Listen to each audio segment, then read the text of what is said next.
Story echoes in mahogany. The rain lashed against the bay windows of the dining room, a relentless, rhythmic drumming that matched the frantic beating of my heart. It was a cold November evening, the kind that seeps into your bones and makes you crave the warmth of a fire and the comfort of family, or at least the idea of family. I stood by the long mahogany table, smoothing out the invisible wrinkles in the lace tablecloth. This cloth had been a wedding gift from my mother, a delicate web of white threads that had survived 40 years of spills, laughter, tears, and silence. My name is Eleanor. I am 64 years old, and tonight I felt every single one of those years pressing down on my shoulders like a heavy woolen coat soaked in rainwater. Tonight was supposed to be a celebration, not for a birthday or an anniversary, but simply because my children were coming home, both of them, together. It was a rare occurrence these days. Vanessa, my eldest, was 36. She was a corporate lawyer in the city, a woman of sharp angles and even sharper words. She moved through life with a terrifying efficiency, checking off milestones like items on a grocery list. And then there was Julian, my baby, though at 29 he would hate to be called that. Julian was the dreamer, the drifter, the one who always had a revolutionary business idea that just needed a small investment to get off the ground. I adjusted the silver candlesticks, the ones my late husband Arthur had bought for our 10th anniversary. The candlelight flickered, casting long, dancing shadows against the floral wallpaper. The house smelled of rosemary, garlic, and slow-roasted beef, Arthur's favorite meal, and one I always made when I wanted to bridge the widening chasm between my children and me. "Please," I whispered to the empty room, my voice trembling slightly, "let it be a good night, just one good night." I walked into the hallway, catching my reflection in the grand oval mirror. My hair, once a vibrant chestnut, was now a soft silver, pulled back into a neat chignon. My eyes, usually bright with curiosity, looked tired. I pinched my cheeks, trying to bring some color to my pale skin. I wanted to look strong. I wanted to look capable. The sound of a car engine crunching over the gravel driveway pulled me from my thoughts. Then a second engine. They were here. I opened the heavy oak front door before they could even knock. A gust of wind blew a spray of rain into the foyer, but I didn't care. "Mother!" Vanessa stepped in first, shaking her umbrella with vigorous snaps. She was wearing a beige trench coat that probably cost more than my monthly pension. Her hair was a sleek, immovable helmet of blonde bob. She leaned in, offering a cheek for me to kiss, her skin smelling of expensive, cold perfume. "It is absolutely dreadful out there. Why do you insist on living so far from civilization?"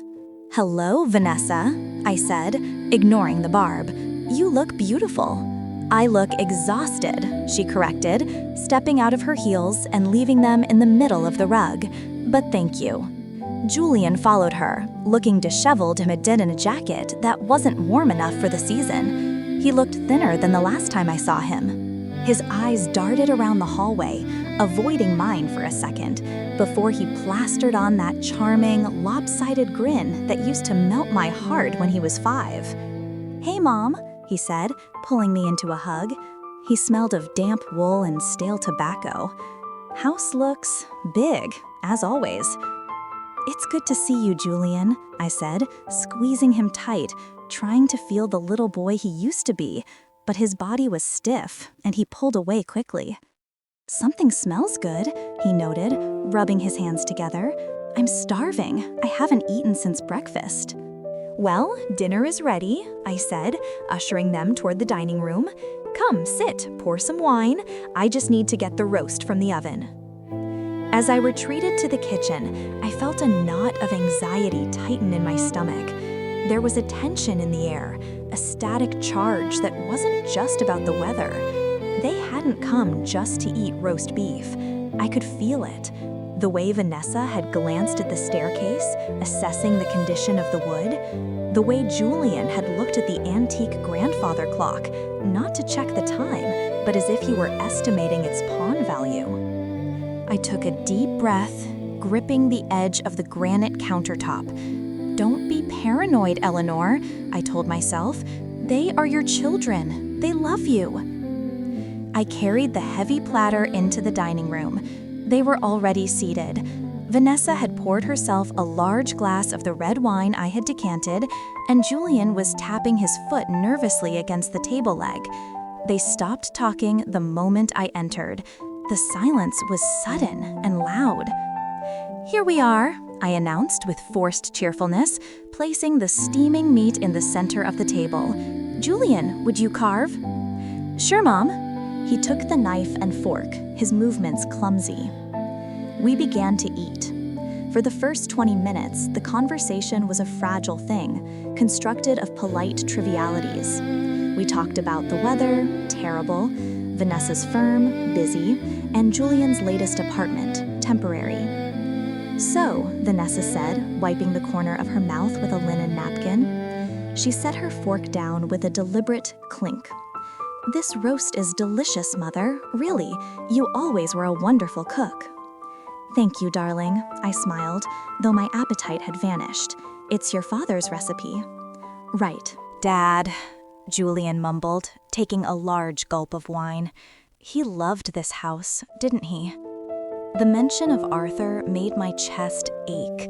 It had been 5 years since he passed, but the house still felt full of him. His books were in the study, his gardening boots were by the back door. I kept them there because it made me feel safe.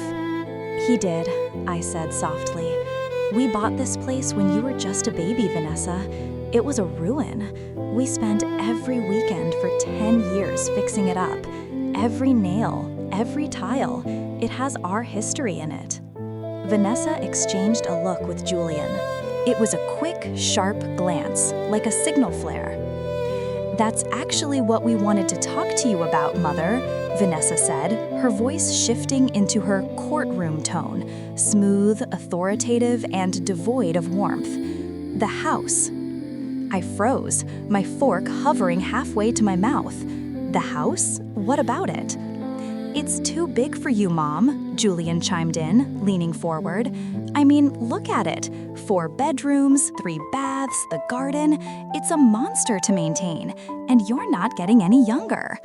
"I manage perfectly fine," I said, my voice steady, though my hands began to tremble under the table. "I have the gardener come twice a month, and I keep the rooms clean." "But at what cost?" Vanessa interjected. "Physically and financially. We've been looking at the numbers, Mother. The heating bills alone must be astronomical in the winter. And the roof? I saw some loose tiles when I drove up. That's a disaster waiting to happen." "I have savings, Vanessa. I can fix the roof if it needs fixing." "Savings that are dwindling," she countered. "Look, let's be realistic. You are 64. You are alone here. It's isolated. What if you fall? What if you have a medical emergency? It's irresponsible, frankly, for you to stay here all by yourself." I looked from one to the other. Their faces were masks of concern, but their eyes were cold. Calculation. That's what I saw. "I am not an invalid," I said, putting my fork down. "I am perfectly healthy, and I have neighbors." "Neighbors who are half a mile away," Julian pointed out. "Mom, listen, we've been thinking. The market right now, it's at an all-time high.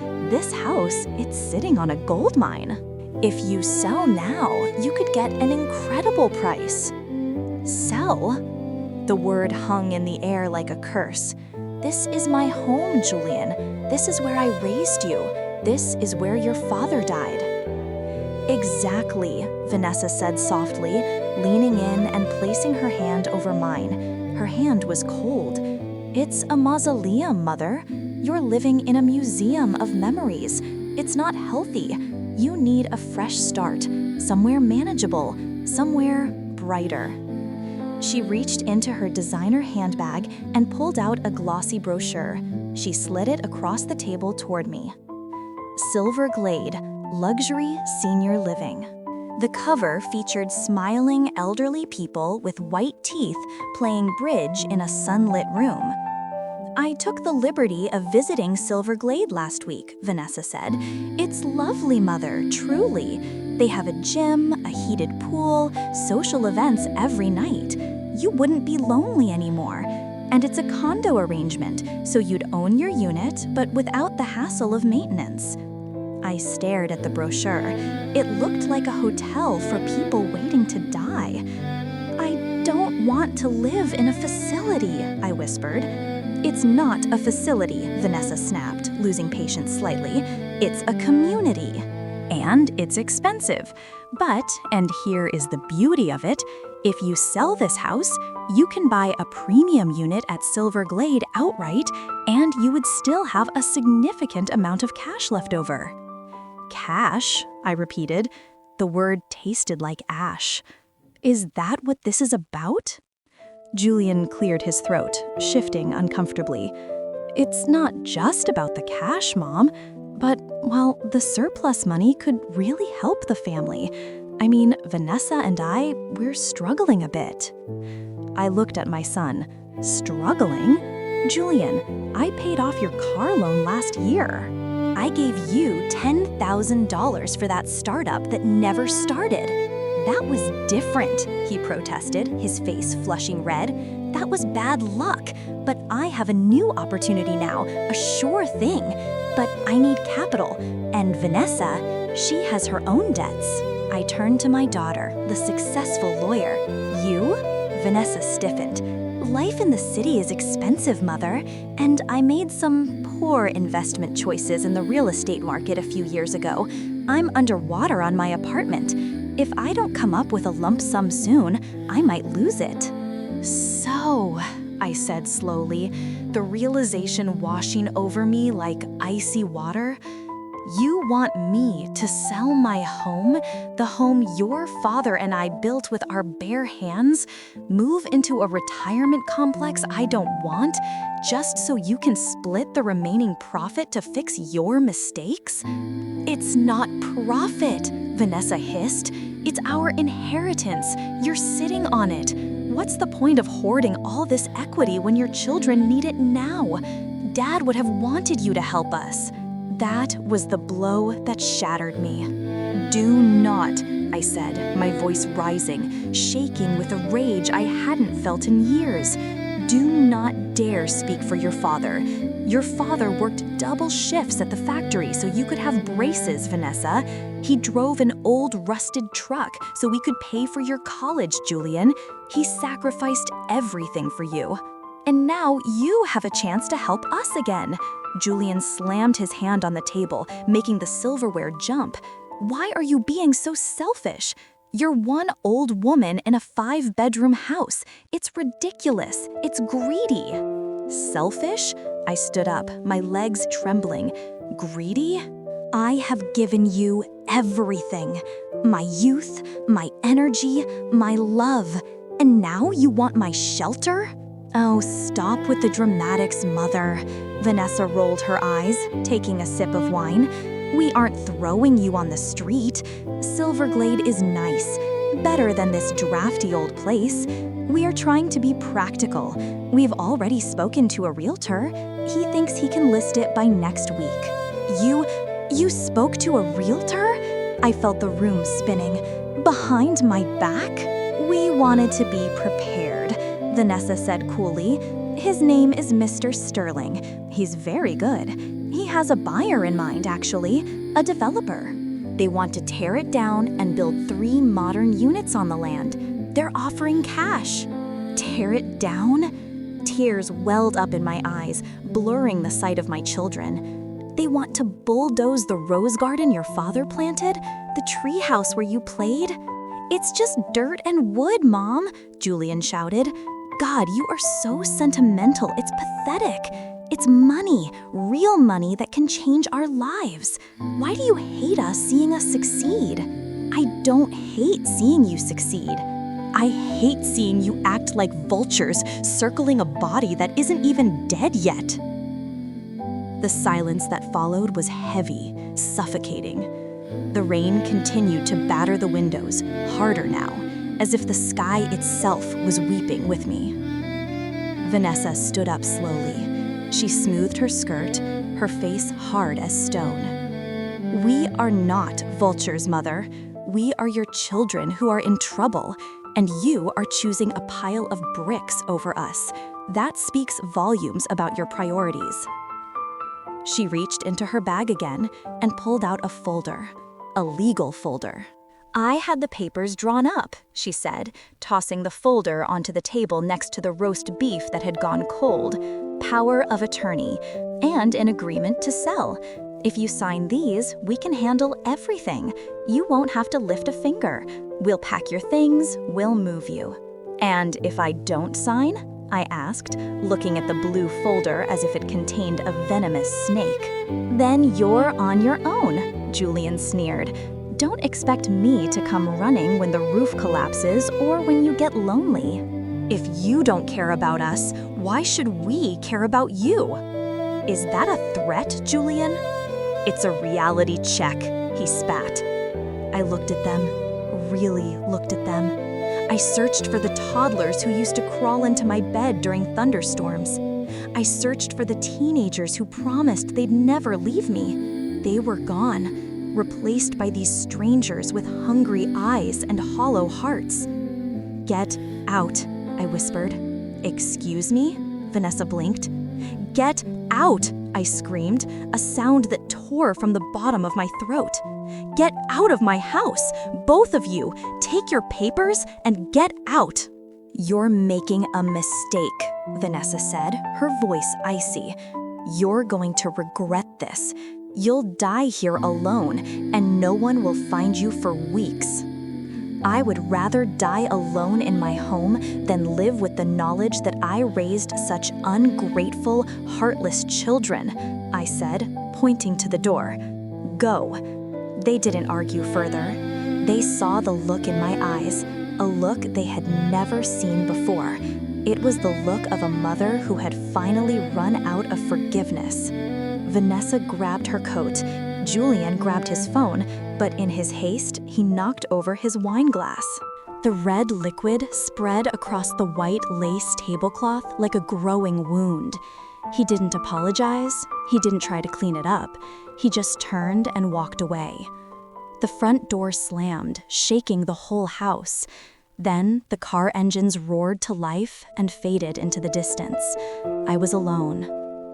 I sank back into my chair, staring at the spilled wine. It tripped off the edge of the table, staining the Persian rug. I put my head in my hands and sobbed. I cried for the children I thought I had. I cried for Arthur. I cried for the betrayal that felt sharper than any knife. How did it come to this? Where did I go wrong? Was it too many toys? Too much praise? Did I shelter them too much from the harshness of the world, so they grew up thinking they were entitled to everything, even the roof over my head? I sat there for an hour, the house creaking around me. The wind howled. I felt small and fragile. Maybe they were right. Maybe I was just a stubborn old woman holding on to the past. Maybe I should just sell and fade away into that beige retirement home. My gaze fell on the folder Vanessa had left. I reached out and opened it. The legal jargon was dense, but I understood enough. It wasn't just a sale agreement. It was a transfer of assets. It gave them full control over my bank accounts immediately upon signing. It wasn't about helping me move. It was a complete liquidation of my life. And then, a loose piece of paper fluttered out from the back of the folder. It looked like a printed email. I picked it up. It was an email from Vanessa to Julian, dated 2 days ago. Subject: the plan. "Listen, Julian, I spoke to Sterling. He says if we get her to sign on Friday, we can close the deal with the developers by the end of the month. The developers are offering $800,000 for the land. We put Mom in the economy package at Silverglade. I checked. It's basically a dorm room, but she won't know the difference. That costs about $2K a month. We prepay for 2 years. That leaves us with over $700K to split immediately. I need my share to pay off the settlement for that malpractice suit. You can pay off your crypto mess. Just keep your mouth shut about the economy package. Tell her it's the luxury suite. We just need to guilt trip her about being lonely. She's weak. She'll fold. She's weak. She's weak. She'll fold. Malpractice suit. Crypto mess. Economy package. My tears stopped instantly. The sorrow in my chest evaporated, replaced by something else, something cold and hard and incredibly powerful. They weren't just struggling, they were liars. Vanessa was being sued for malpractice, Julian had gambling debts, and they were planning to dump me in a substandard facility while they ran off with the fruits of 50 years of my labor? I stood up. I walked to the kitchen and grabbed a rag. I came back and cleaned up the spilled wine. I scrubbed until the stain was just a pale shadow. I am not weak, I said aloud to the empty room, and I will not fold.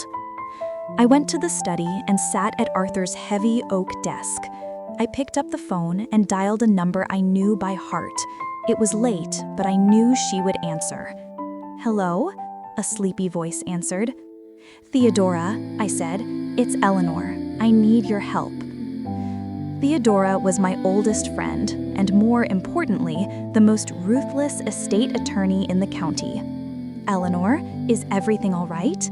It's almost midnight." "No, Theodora, everything is not all right, but it's going to be. I need to come to your office first thing tomorrow morning. I need to change my will. And I need to take out a restraining order." "Restraining order? Against who?" "My children," I said, my voice steady as steel. The next morning, the rain had stopped. The sun was shining weakly through the clouds. I didn't sleep a wink, but I felt energized. I met Theodora at 8 a.m. We spent 3 hours drafting new documents. First, I revoked any previous powers of attorney. Second, I rewrote my will.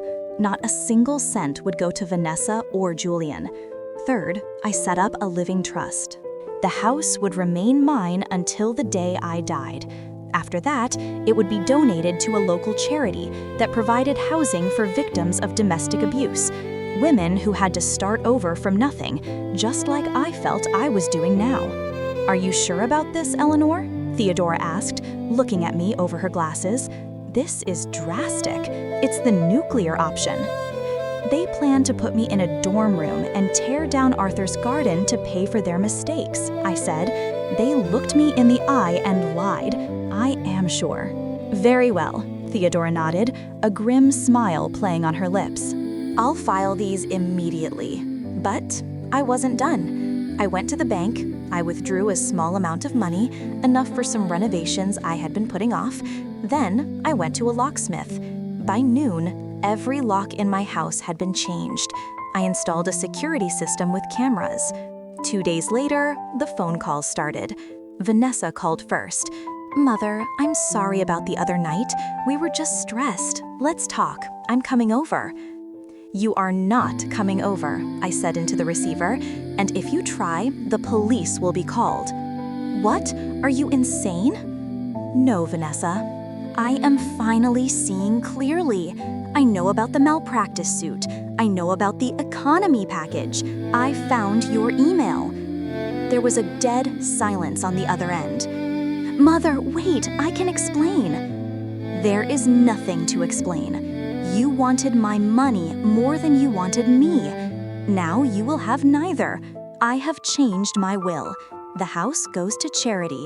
You get nothing." "You can't do that. It's our right," she shrieked.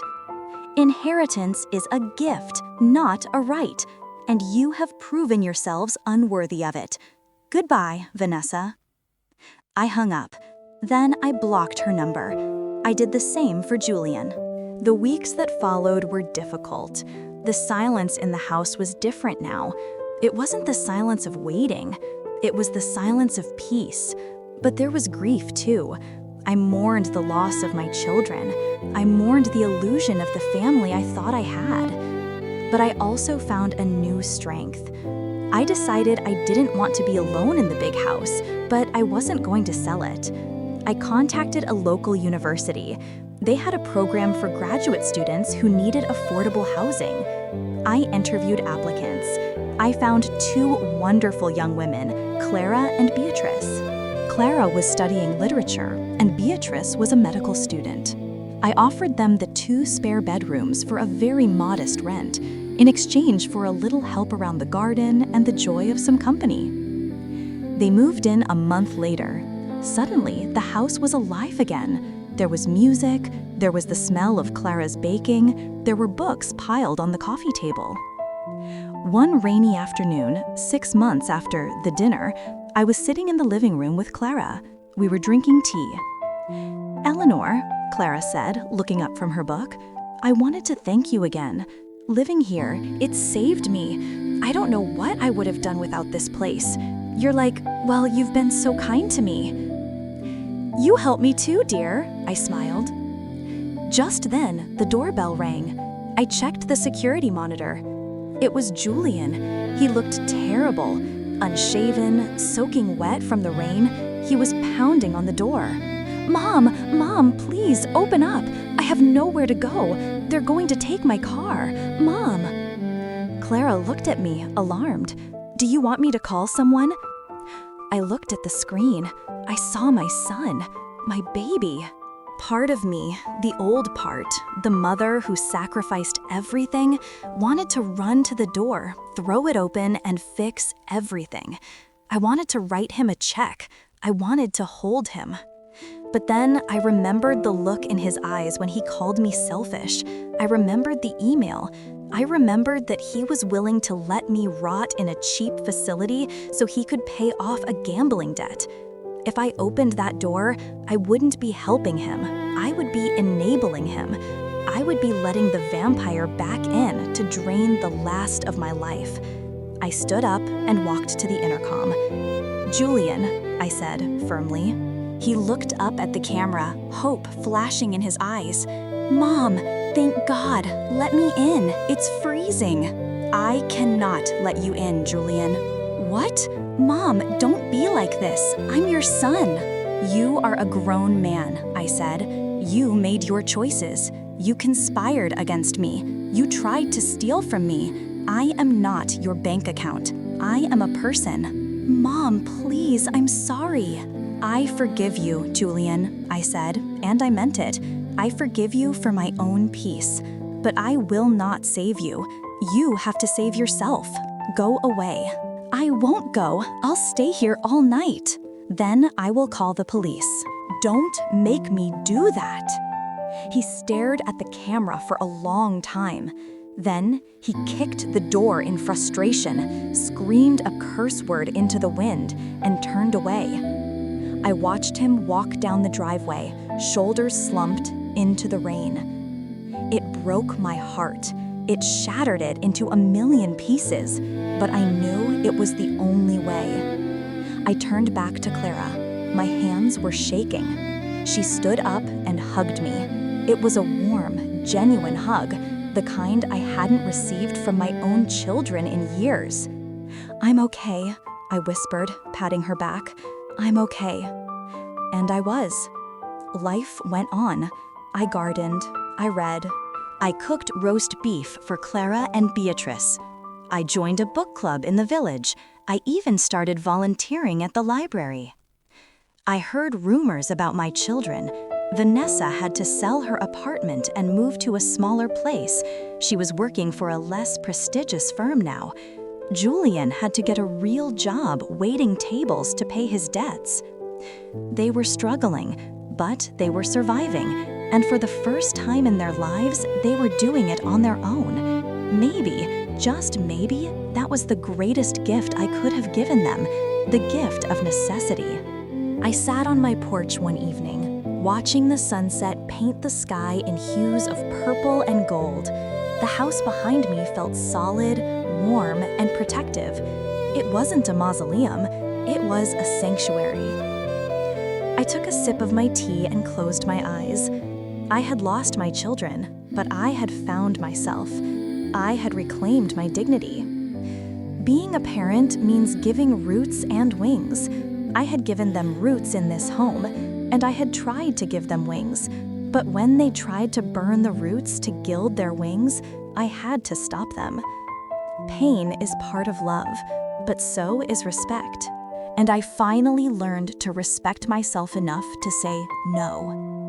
Sometimes the hardest thing a mother can do is close the door, but sometimes it's the only way to keep the house from falling down. Epilogue. It has been 2 years now. I haven't seen them, though I send a card on their birthdays. They don't write back. That's okay.